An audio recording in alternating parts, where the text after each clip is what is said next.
Good morning and good evening. This is the Christian View with Marilla.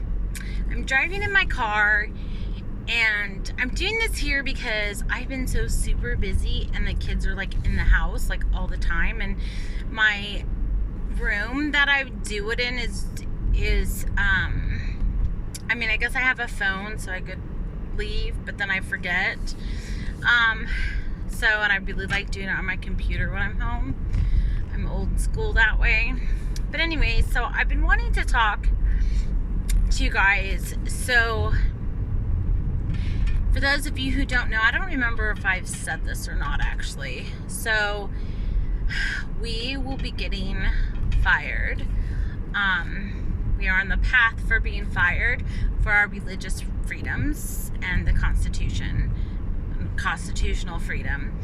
And so it's very difficult, and I know a lot of people are having this, but it's completely different when you're overseas. People don't help you, people don't answer the phone, people don't talk to you. I've had over 10 different realtors, and they don't seem to give a crap. They're like, at first they're like, oh my gosh, of course I'm gonna help you, blah, blah, blah, blah. And these are in conservative states, and I don't know why. They think that maybe we're just faking it. I don't know. They just stop talking to us, answering the phone, sending us information. I've tried to put bids on house. Just you name it. So anyway, but it's very difficult also because Italy, we're like, can't do anything because they have the green pass here. So we can't do a lot of stuff, and there's a lot of, you feel discriminated against, and the emotions, the spiritualness, the everything. And then even though you know God put you here to tell people and warn people and all this stuff, it still is emotionally draining, stressful. We are emotionally eating. We are super stressed. We also don't want to make the wrong decisions, and so that makes us even more hyperly stressed. And plus we're trying to do stuff that we won't be able to do, and then just do everything that we need to do and try to do stuff and not knowing. We don't know. Like if we were in the States, we'd have a house, things would be completely different. We have no job. We are told that we're not going to get unemployment. We're told, that we're going to be on disciplinary action here, and that on the disciplinary action, we are not going to get paid. We're not going to get housing. We're not going to get medical. So because they pay for our housing here in Italy, it's super expensive. It's $2,000 a month. Plus they pay for our electric. That's like 800. Electric, water, garbage is probably $800 to $1,000 a month. So like, how am I supposed to do that? Not getting paid and not getting your housing paid and not getting medical. So it's like super stressful. It's, you're stuck in a foreign country and you can't work under the table here. It's illegal. Like, we can't just go get another job. We legally signed a contract. We could, get fined or in jail or something if we do a job. Like, we're not allowed to. So it's not like in the States where like, okay, you're not paying me for 2 weeks, I can go work. No, you can't. And you're like stuck here, and you don't know if you're going to get on the plane because you don't know if the plane's going to change the rules about taking the cookie. And if you don't know what taking the cookie is, just kind of think about it. So it's like totally different, totally stressful. So the whole point of this thing is really to kind of give you a backstory of what. So we used our VA loan, and we are making a bid on a house, and I just decided to go back to Oklahoma because Oklahoma, I lived there for 15 years. I went to college there, Bible college, and I still have lots of friends there, and they're realtors, and I just call them up, and it's just like, of course they're not going to dog me.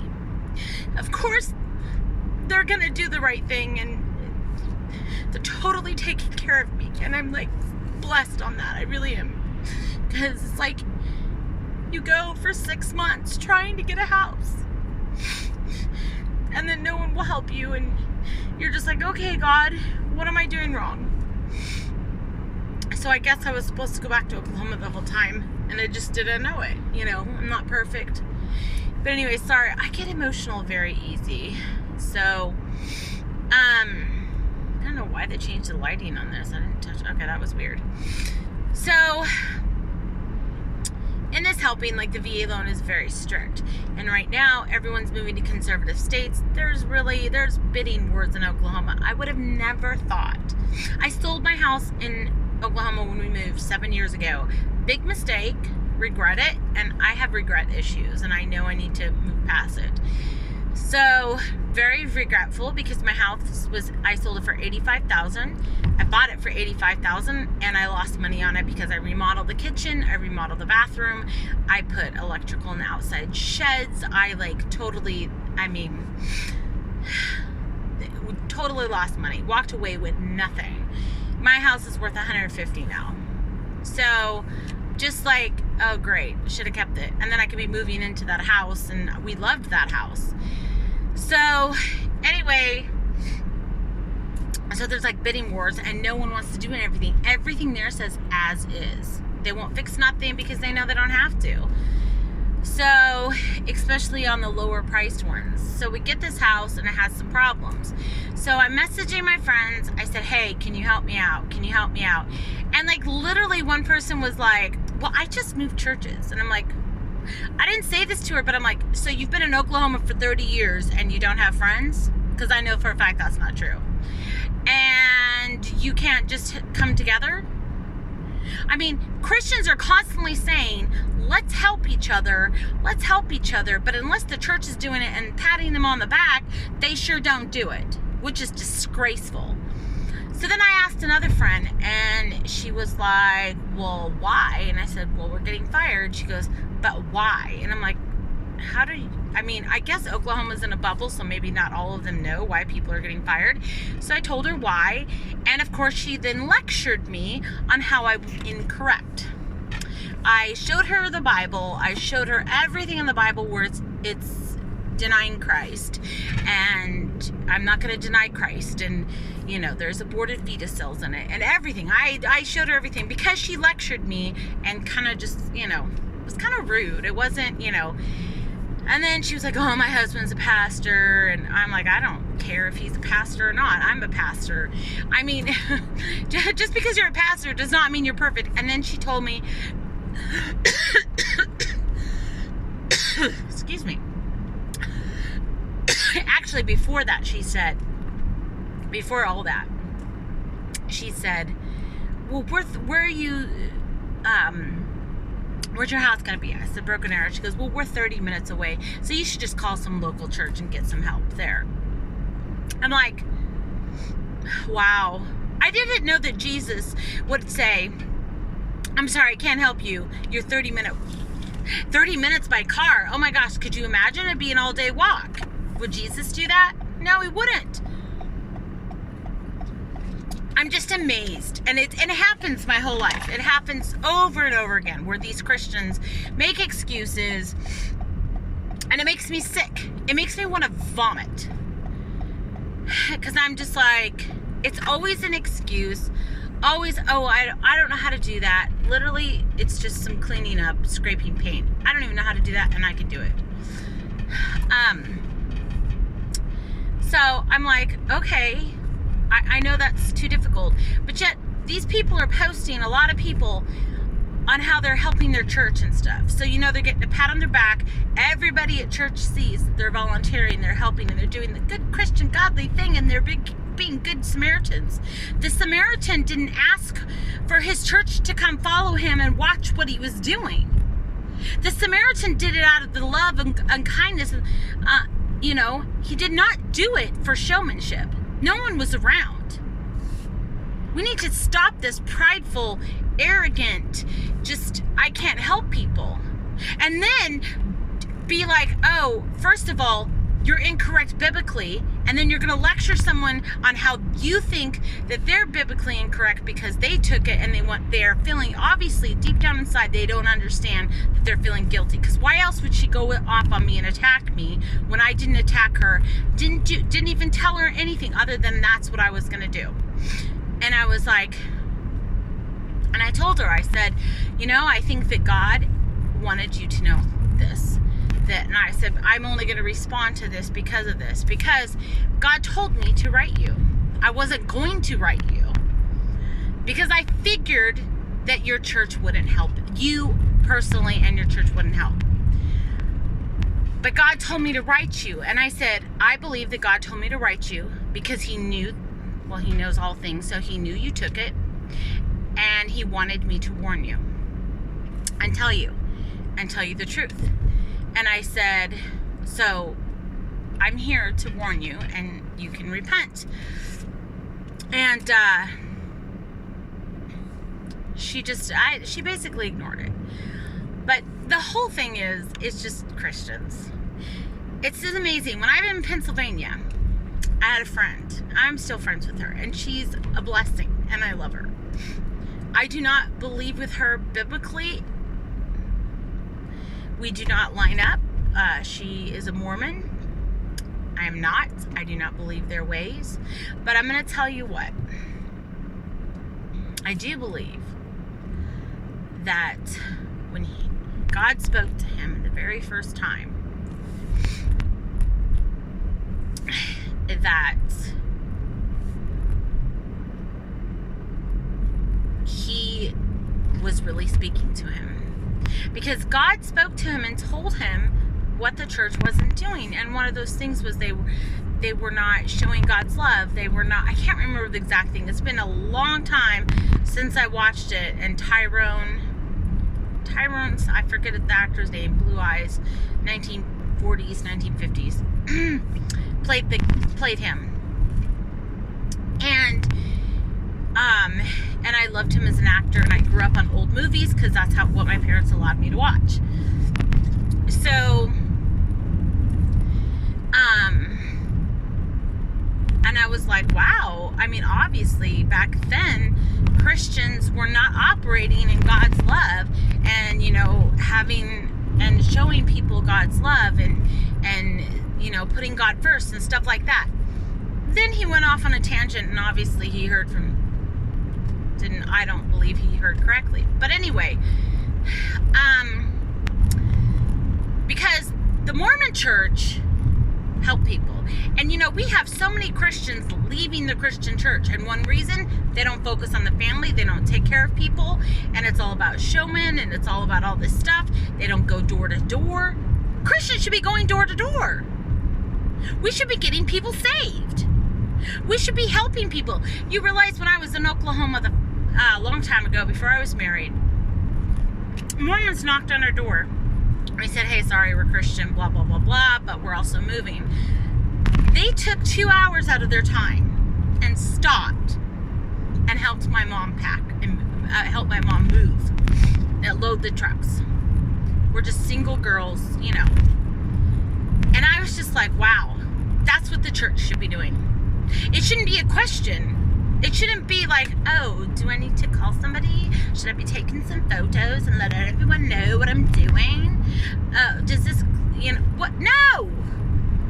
So, my Mormon friend in Pennsylvania, she's super sweet, super kind, and I won't get into the whole details of what.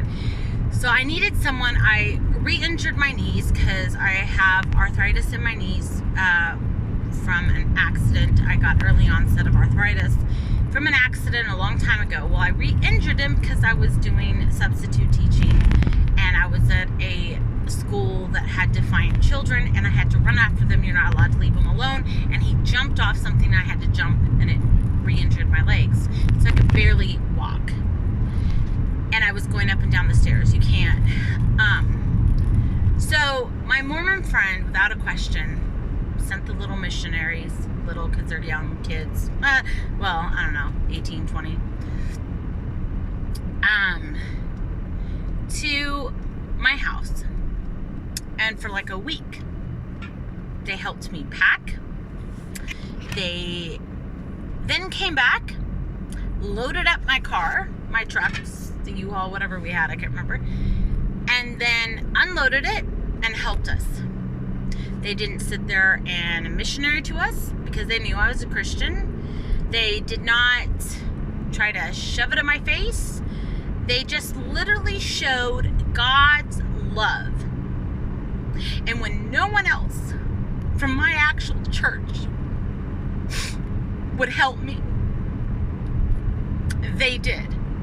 And it's a sad day because this happens. I'm 48 years old. This has happened throughout my life, or I've seen it happen. And this should not be. We are Christians, and we should be helping other people, especially when we're not taking the mark. Especially when we're not denying Christ. Especially when we're obeying the word of God and doing what God has told us to do. Even if you believe something different, even if, I believe you're incorrect, the Bible shows that you're incorrect, but even after all that, what is the first thing as a Christian you're supposed to do? Love one another. Do unto others as you would have them do unto you. Would you want that? But no, instead you lecture them, or you say, I'm so busy, I don't really have any friends. Okay, can you not do it? Can you and your husband are two people. You're two capable people. You can't take 2 hours out of your time and help so that our VA loan will pass. It's it's not a hard thing. But yet, it seems to be hard for Christians. Like I said, unless it's at the church. And I see this. And I've lived all over. Now, I've lived in Italy. I've lived in Japan. I've lived in Hong Kong. I've lived in Thailand. I've lived in Malaysia. I've lived in Oklahoma. I've lived in Ohio, Pennsylvania, Seattle, Oregon. I've lived all of those places. And I've seen it everywhere I go. Did I say Thailand too? Thailand too. It doesn't fail. It does not fail. And, you don't have to, if you don't have money, that's fine. Just help with your time. Show people you love them. Bring them a dish. I was going to this one church in Oklahoma when I was first had my daughter. And not one person came and gave me food. Called on me, nothing. I called the church and asked them, is there anyone could help? Oh, we'll try to figure it out. We'll get some people out there. Nothing. They didn't even call me back. So I didn't even go back. Because I was just like, what's the point? Obviously you don't care about me. And it just hurt. I mean, I still was going with God and everything. But it just was like, my husband was working that day anyway. So I was just like, but not one single person was like, oh, let me call. Let me help. Do you need some food? Are you going through postpartum? No, nothing. None of my children. Did anyone come and help me? And I had major postpartum. And my husband was working 50 hours a week. And he was going full-time in his master's degree program. I think then he was in his bachelor's. But he was full-time. And I'm just like, no one helped us. No one was like, oh, let me help you. Let me just take 2 hours out of my time. Let me bake something for you. Let me do everything. And I'm not trying to brag. Okay, I don't like to tell people this. I don't. But it's just the point that I try to make sure that even if I don't know someone, if there's a food train, I get their food train. I do it. Why? Do unto others as you would have them do unto you. And I try to help people. I do what I can. I am not a professional cook. I'm not that good. I don't have a lot of money. But you know what? I can make you spaghetti. I can make you a side salad. I can make you bread. And, I can bless you with that. Because people need to see God's love. And people need to know that there are people out there helping them and that care about them, even if they don't know them. So, I'm asking you today, turn off your social media, turn off your church, and go help someone physically. If they need their house cleaned, if they need just some nails put on the wall, I don't know, pictures. If they are a single mom, or if they're a family that has no friends and has no one helping them, go and spend an hour with them. Invite them over. Go bring them some muffins. Go bring them some food. Because even if you have no money, you have that. And even if you say you have no time, you can put it in a crock pot and then come home, put it in there and deliver it. There's so many things that we can do. And if you have the money, order it, pay for it, have it delivered. Because you don't have the time. But, you know, there's just so many things that we can do to show other people without, and you don't have to have people watching you, because guess who's watching you? Jesus. The devil sees it too.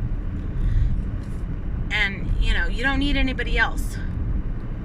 And you shouldn't even need God to sit there and tell you, you better do this, because God already tells you what to do in the Bible. So, that is my rant. And, you know, I've been passionate about that forever, so when it happens to you again, it's just frustrating. And I just pray for these people, and I forgive them, and I ask God to bless them, and hopefully they will see the light. And if they watch this, if you're mad at me for saying this and it's you, truth hurts. I don't know what to tell you. I love you anyway, and I'll always be friends with everybody no matter what. It doesn't matter. But so don't forget to like my channel, subscribe, share with others, and down below is my Young Living link. I sell Young Living essential oils. My Berkey water filter link. I'm going to get some other links too that can help for supporting my ministry and what I do here. So I'm going to get some other affiliate links. But even if you have a Berkey and you just want to order, like reorder your filters and stuff, you can do it through my link.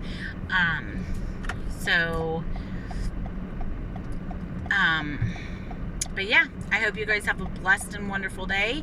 Have a good time with your family, and be blessed. Love you.